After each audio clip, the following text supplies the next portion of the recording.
Mula Maynila, aabutin ng halos kalahating araw ang biyahe papuntang Kabayan, Benguet. Dahil lampas pa ito ng Baguio, 6 na oras ang kailangan niyong ilaan. Pinakakilala ang Kabayan po sa mga tourist spots, mostly po sa Mount Pulag. Tama, sino nga ba ang hindi pa nakakakilala sa Mount Pulag? Luzon's highest peak at ang pangatlong pinakamataas na bundok sa Pilipinas. Mount Pulag is the sacred ground of the tribes, different tribes, and it's the roof of Luzon. It's also one of the headwaters of the 4 major dams in Luzon.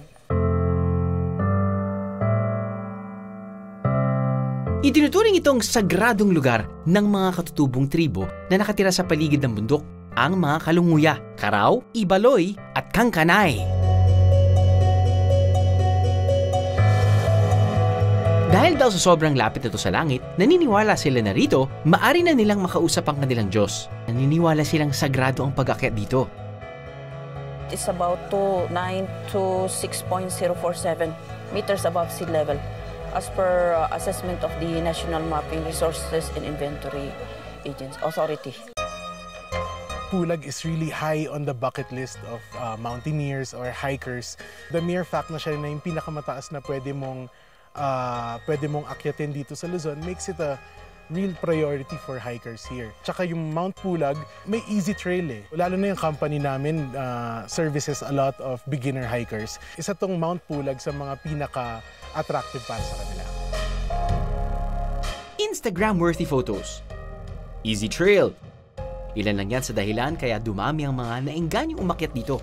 Maganda kasi talaga siya, yung the place. Lalo na pag yung weather mo is sunny, maganda talaga. Kaya ang pagdagsaan ng mga tao sa bundok ay naging problema ng mga residente.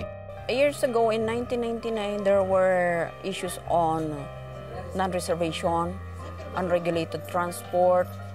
There were no organized guides na masasabi mong setups. There were no medical certificates required then. Ang dati nilang sagradong bundok, unti-unting nababastos ng mga biyaherong walang kamalay-malay sa halaga nito. Admittedly, syempre kasama ng pagsikat ng Mount Pulag, kasama din yung pagdami ng tao. So, noong una, I guess medyo nahirapan sila kontrolin. Kaya napilitan ng mga katutubo at gobyerno na maghigpit sa pag-akyat ng Mount Pulag. To all trekkers in Mount Pulag, we need your reservations. We have to do it for the sake of the carrying capacity. We have to control the entry of the park kasi mamamatay yung pulag pag hindi natin makontrol.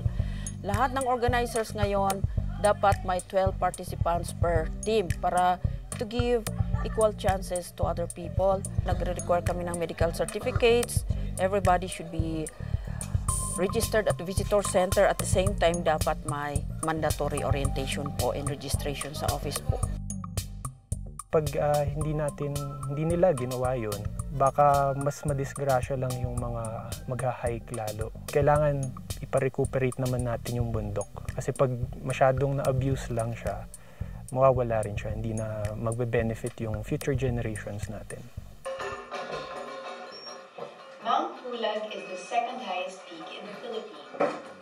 It rises... Climbing ethics respect the local culture. Garbage in, garbage out. Bawal pong mag-introduce ng mga galing sa labas na mga animals or plants kasi it can totally wipe out our native plants. Propagate native plants. Let us also respect the native plants and endemic species. Avoid kissing in public, going around naked kasi yan ang insulto sa kultura ng katutubo. We will be presenting it to the tribe. So pag napanis sila based on the customary laws, I have no recourse but to respect the decision of our Council of Elders. Kung sakaling hindi kayo pumasa sa inyong medical checkup, may ibang tourist spot na irerekomenda si Ma'am Emita sa inyo na nandito rin sa National Park.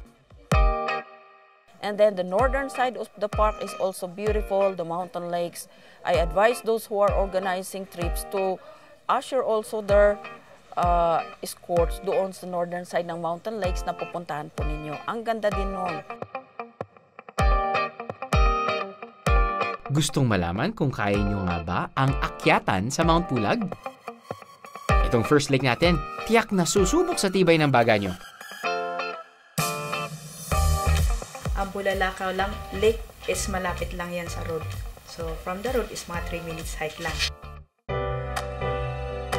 Yep, malapit lang sa daan, pero ang tarik naman ng hagdan.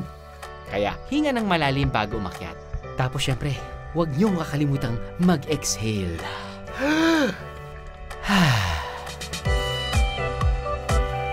Pagdating sa taas, maaring magpahinga ng konti sa open area at saka bumaba sa lawa. Shaded by Mose Forest, and then siya pa rin ang cleanest and greenest lake and land pa rin dito sa Cordillera. Pero hindi siya pwedeng pagkunan ng maiinom. And then binabawal nila ang maliligo doon, and then maghugas ng paa, iihi sa gilid ng lake kasi dito sa baba is water source na ng community.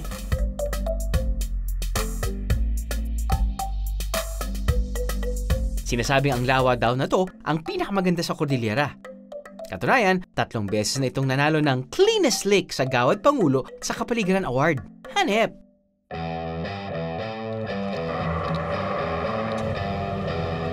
Bago kami umalis, may isa pang paalala si Ma'am. I advise all trekkers to patronize the local drivers and transport crews, considering that sila ang nakakaalam ng terrain. Most of the vehicular accidents occur to those drivers coming from other regions na hindi nila alam ang elevation, yung terrain ng road, as well as the difficulties. I have the meeting is BIA. All you gotta do is just subscribe to the YouTube channel of GMA Public Affairs and you can just watch all the Behind the Drew episodes all day, forever in your life. Let's go! Yeehaw!